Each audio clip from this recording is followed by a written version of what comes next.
Swaha Tatsavitu Varenyam Bhargo Devasya Dhimahi Dhiyo Yona Prachodayat.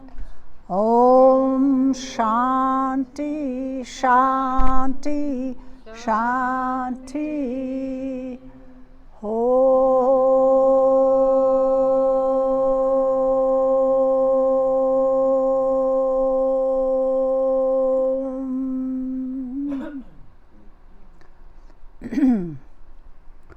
So tell me, what is the purpose of your life? To know God. To serve others, to help others. To help others. What is the purpose of your life? Well, good question. Joie de vivre. Good question. Well, every one of us came with a purpose. The purpose always and always involves serving humanity in some form. Whatever business you're in, you are serving humanity. Whatever job you have, you're supposed to at least serving humanity. If you do it for your own personal gain only, you will not reap the benefits. You might get the money, you might get the prestige, you might get everything else, but you will not get the benefits. And what you will do then, if you have the money, you will give it to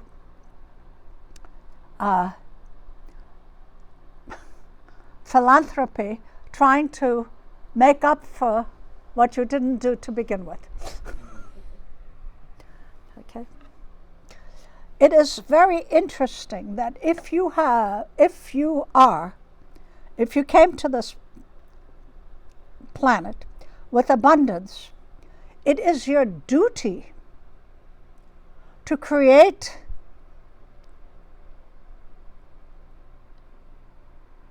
jobs so that people can live with integrity, not to give to charity. The idea is to create abundance so that you can give jobs with proper pay so people can take care of their family. That is the idea. Unfortunately, we have lost this. So people have been blessed with what they call abundance, which I see here none of you really have, financial abundance. That they are not, that's what they need to be doing. There are some wonderful people who have done that. I learned about this 70-year-old man who had a small town, a manufacturing company that burnt down. And he employed approximately 55 people. And he decided to rebuild. And people are saying, you're crazy, you're 70-year-old, you're supposed to retire, take the money, run. He said, no, I can't do that. 55 people depend upon this company. Now that's integrity. Now that man went home and he lived beautifully. He lived with integrity. So with other words, your duty isn't always what you think it might be. People come to me, what is the purpose of my life? Well, everything that you do is the purpose of your life. Everything. Now, you might find better purposes, but whatever. If you get married and have a kid, it's your purpose. If you get married, it's your purpose. Whatever your decision is, that's your purpose at that time. Can there be a more momentous purpose? Yes. And what happens is, especially what we call a midlife crisis. It's after your desires are gone, and the kids are gone, and you've done that, you've done the picket fence, then you go, is there more to me than what I am doing? Because you have the time to think now. The kids are growing up, or you've established yourself. Yes, there usually is. Because our purpose in life, you have major purposes, and they're not all at once. And then you start looking, how else can I serve humanity outside of my family? Some people go into teaching, some people go into, serving community, some people start a garden, whatever. But how do you know what your real innate purpose is or your dharma? That is the question to ask yourself. Very simple. What do you love?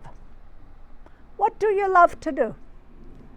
That is your dharma. What you love. Because it's something that comes natural.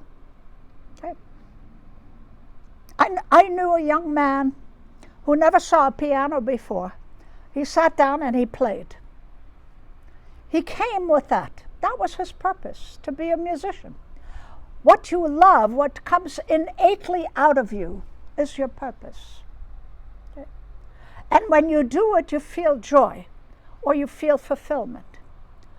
But many times we can't do our purpose because we have responsibility. And but here's the thing. It does not interfere with your purpose. Your responsibility, you allow it to interfere with your purpose. If you are adamant of fulfilling your purpose and not shunning your duty at the same time, believe it or not, Mother Nature will open up doors where you never thought they could be. But you have to be clear about what you want. You can't be, maybe this, maybe that. Then Mother Nature goes, maybe this, maybe that. But if you are steadfast, this is what I want to be doing, this is what my purpose in life is, and you tell your children whatever you wish to do, you can achieve. Somebody wants to become a architect. If that's his purpose, he will achieve it, or she. No matter what. You hear about kids that are coming out of the slums and going to college and getting straight A's. How did they even get to college? Because they set their mind, this is my purpose. I want to go. Yes. Whatever you wish, if it is in your right order, with other words, if it is your dharma, it will come about. But you can't be wishy-washy about it. You have to be firmly convinced. And if you are firmly convinced, you'll be surprised how Mother Nature opens the doors. Okay? It is that simple. So what do you love to do? And how do you get rid of stuff that you think you need to be doing that you don't love to do? Find ways to do them differently and find ways for them not to be done. But you can't always find somebody to clean the toilet. So then you just find a different way of doing it. That's all. Because all work, everything you do in life is important. Every person is important. Everything that is done is important. And the person that is cleaning the toilet in your doctor's office is just as important as your doctor, because if you went into a dirty toilet, I would not be seeing the doctor, that's for sure. Okay? It's that simple. It is that simple. So they are just as important. And the people that are picking up your garbage are very important too. And that might be their purpose, to serve, to do whatever they can to provide for their family. Everyone has a purpose. Not everybody has a grandiose purpose, is what I'm trying to tell you. Okay? And whenever I talk about this subject, I have to talk about this person here at the gas station, which you probably have heard from me. And I had to take Muddergy to this gas station because it's right around the corner. And you go in, and the man pumps your gas. This was many years ago. And he smiles, and he's so happy to see you. And he cleans your windshield. And he's pumping your gas. And he's saying hello. And by the time you're through, your smile is this big. He's made your day. But he just pumped gas and washed your windshield. How you do things is more important than what you do. Okay? So if it's something you are not really liking to do, try to find a way to make it so that you can like it, or that it's not so giving you so many negative effects. And it's true. When I left, I always went and got gas there because I wanted a smile on my face. And this man, every single time I went there, and he was elderly, he was in his early 60s, and he was having a good time pumping the gas. Yeah. So don't look for becoming a prince or a princess. Look to do your job joyfully. And if you do what you have right now, and if you are grateful for whatever you are doing right now, but something better is waiting for you, then if you are grateful for what you have now, the better will come. But if you are not grateful for what you have now, the better will not come. Your purpose will not be fulfilled because once you fulfill that purpose, you're not going to be grateful for it either. You have not learned gratefulness. And we have to be grateful for the little things first, or for the things that we don't not too pleasant. You have to be grateful that you can clean a bathroom because it has hot water, cold water, and a toilet. Another way of looking at it. Got that? If you are grateful for the little things, for the things that you have, even though it is not your purpose, you will create the environment to gain your purpose. And start looking, what is my purpose? What do I love to do? And start doing it. Start trying to do it. Stop being so cute. You're taking away my audience.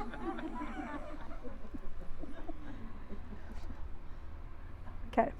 We're talking about the cat. Yes. What do you love to do? What is your passion? Because we all came with a passion. you know that philosophy is my passion. You can see it straight coming out of me. I love it. But I have to teach yoga. Hatha yoga. That's part of the deal. I don't love it. But I enjoy doing it. You have to enjoy it anyway. Okay? But I was hoping, sooner or later I'll be out of it, but no way. In my position, you're not allowed to retire. And besides, if I retire, I'll get old. What do you love? Do what you love. For many years, I was not teaching philosophy. For many years, I was in the printing industry and working 6 days a week, 7 days a week, etc. For many, many years. So know that there are different purposes in life. I had to do other things. I had to accomplish other things. And in the meantime, you have to have a job, etc. So that's it. But I was still living in an ashram. I was still working. Okay? So I was preparing for this. I was learning for this. And you don't know what is in store for you, but you have to keep learning and you have to keep going towards it. And I knew this was my destiny. I knew it in the very beginning. I knew it. But things didn't line up. And that, to make yourself crazy, it's not happening, it will never happen. You just allow the Lord to prepare you for your goal. And I have mentioned this before, they have recently studied the most productive years of a human being is between 60 and 80. Isn't that interesting? Why? Because that's when you start doing your purpose, because your responsibilities are gone. And you do what you love. And that's when you're most productive, between 60 and 80. And if you look at the history, most of the world leaders are in that age group. Yeah. So don't think you have missed your boat. But if you cannot do it full-time, what you love, do it part-time. You must endeavor upon what you love. You must start doing it. You cannot wait for the right timing. The right timing will not come if you're waiting. The right timing will come when you start the motion. When you go, just do it, unquote. Mokshapriya, not Nike. Okay? You have to start doing. How do you know your purpose? You start doing. If it flows, it's your purpose. If it isn't, it won't flow. You'll reach roadblocks. Okay? So what do you love to do? And abundance is that feeling inside of accomplishment. That feeling inside, I have done a good job. That feeling inside, I have a purpose in life to serve humanity. That is your greatest gift. And they say, if all you need to do is help one person, and you have accomplished more. For one person to reach their goal towards their actualization. Okay. So, what is our purpose? Our purpose is to serve the rest of us. Because when you have a world like this, everybody is needed. When you have a car motor, an automotive motor, every part is needed. They didn't put anything extra in there. They wouldn't dare. It costs too much. Well, not a single one of you is an extra. Did you know that? It costs too much. But you're messing up the motor by not doing your dharma. So it's sputtering. You can see that the world is sputtering. If everybody did their dharma, the world would be a peaceful, wonderful, loving environment. There will be differences, absolutely. People will have different ideas, people will have different shapes, different color, different everything, but we will just respect them because that's their duty. I will not interfere. That's your duty, fine, do it. I don't like it, but go ahead. It will be like that. There won't be wars. There won't be trying to take over. And similarly, these wars and this trying to take over, this is a manifestation of what is subtly within us. Subtly within us. Know that everything that's outside of us that we object to, we have to look and see if that subtly is within us. Did you ever have a hateful thought?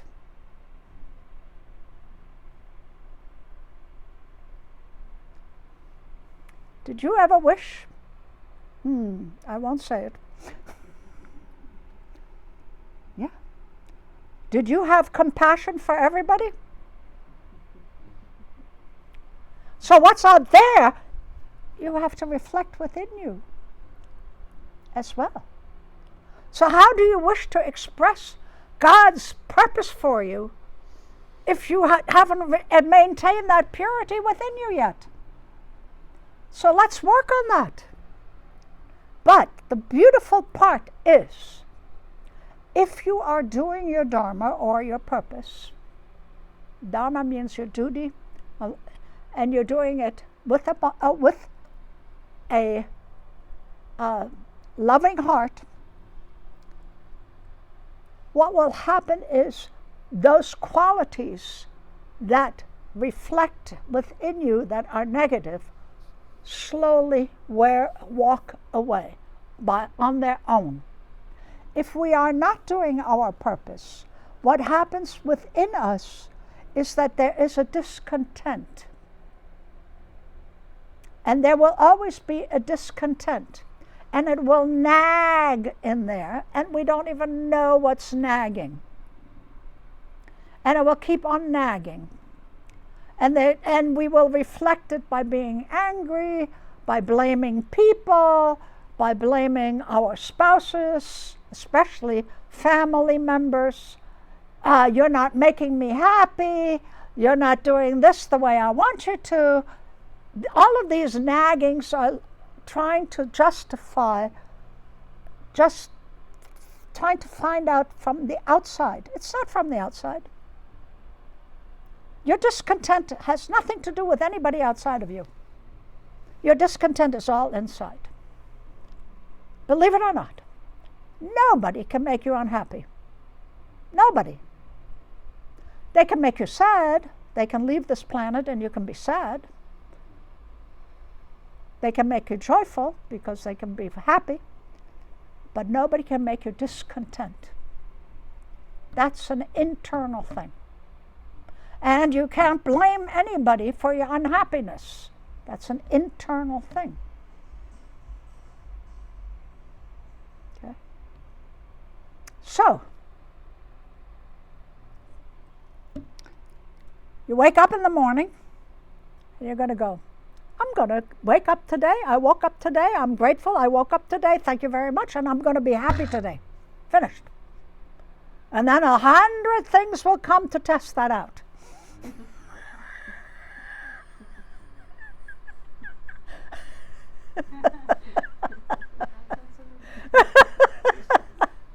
And you'll battle about 50% of them. And then you go, I'm defeated. And then the next day you'll do the same thing. And 100 more things will come to test that out. But after a while, it will go. We cannot find our purpose. We cannot find any of that. Our real feeling of accomplishment, our real feeling of pride within us. Real purpose, pride, all of that contentment, unless we do work. Unless we work. And we have to do the work. And the work is clearing out the junk. the stuff you put in there with your thoughts that went into the junk drawer. Don't you all have a junk drawer in the kitchen? You open the junk drawer, it has everything in it, and you go scrambling through if you need something. You think you might find it? Well, we have that in our mind. Okay? And you can never find it. And those are all unresolved impressions. Unresolved impressions. Okay. That means those impressions could be from a previous lifetime. They can be now. They can be from this lifetime when you were a child. This could have happened yesterday, but it is unresolved impressions. So what do I mean by unresolved? When something happens to us, for example, somebody says some nasty things about you, somebody that you really care about, and you're hurt. And you have that in the memory. They don't like me, they hate me, this is all. That's an unresolved issue. Now, they say things like that, and you go, I didn't think he or she could do that, but that's their problem. Because what they say about me is not true, because I know it's not true. And that's a resolved issue. Now, that unresolved issue will stay in the subconscious mind, and every time you think about it, it becomes even stronger. Then the next time somebody criticizes you, that agitation will be even stronger. And these are all unresolved issues that are latent, or we call them some scars, that are latent and are waiting in our subconscious mind. Now, how do you get through unresolved issues?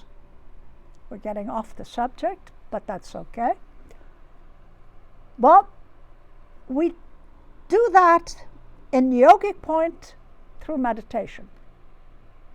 Because when have you ever noticed that your mind likes to think on its own? Have you ever noticed? You didn't put the thought there, but there's a million thoughts going on. But you didn't put it there. What happened? Who was doing the thinking? Your unresolved issues. That's who was doing the thinking.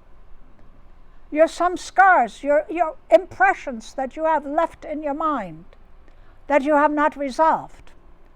So, the most important thing is to become aware of what's in there.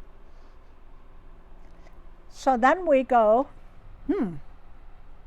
when you sit quietly for meditation and you are concentrating or trying to meditate, I said trying, and you concentrate on your breath, which is what I teach first and foremost, so hum or om, and your mind goes off, right? Then you start looking at what it is saying. This is an unresolved issue. Let me look at that and let's see if I can resolve it. And if you can't resolve it, say, listen, that's a negative issue that I've had. I don't like it. It's time for that energy to be released from my prison of mind. Every energy, be it a thought energy or an action energy, wants to go back to the light or to the source. And we can ask all energies that are discordant within us, and I call them discordant energies. I don't even want to say the word negative. Discordant energies that we have not resolved. All of those energies we have to release and allow them to be free. And we cannot do that unless we see them. And every morning, take 15 minutes to be quiet. trying to do either your mantra or watching your breath, and watch what comes up. Unresolved issues will always create tension within you and make you react to situations in a way that you are not comfortable with, actually. They're called hate, anger, violence. Unresolved issues create hate, anger, and violence. And you can see what hate, anger, and violence does, because you have a whole world in front of you that can show you what it does in a large scale, and yet we can do the same thing in a small scale. Okay? We might not hate, but you might be angry with your family members. You might grind your teeth in violence. Or you might, uh-oh. Okay? So those are unresolved issues. Those are some scars, we call them. They're issues within your subconscious. They will never leave you free. They will always give you discontent. You have to excavate them. I have a beautiful big excavator in the property upstate right now. You were there, you saw it. It's huge, right? Just goes clunk. Well, we have to do the same thing, but we do it in silence by watching what comes popping out. Okay? And then resolve it, or if you cannot resolve it, send it to the light and say, thank you for serving me, goodbye. Because remember, every unresolved issue in some way has given you something. Otherwise, you wouldn't have held on to it. Okay. And just look at the world around you, and you will see what unresolved issues can do. And you are a microcosm from the macrocosm. So then find what you love, go for it, keep doing it, do it part-time if you don't have time full-time, just make sure you do it. You are put an action towards what you love to do. And then you will create, within you, you will create the environment that will allow, because Mother Nature or the divine always wants you to be happy, healthy, and fulfilling your dharma. It is only our internal, what I call junk drawer, that keeps us from it. Okay? And so I'm sorry I called your brain junk, but it is.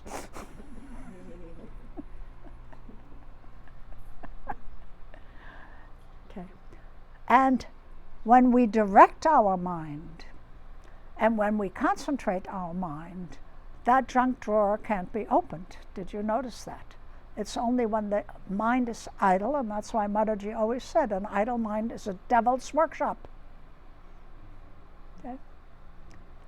So take every single day 15 minutes and watch your mind and what comes out and work with it. And with that, I will close this.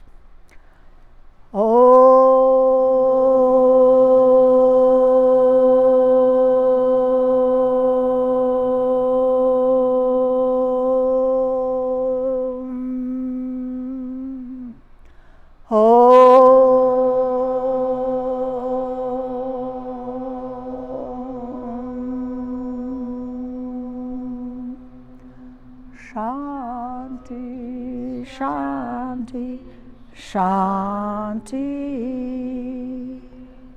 Om.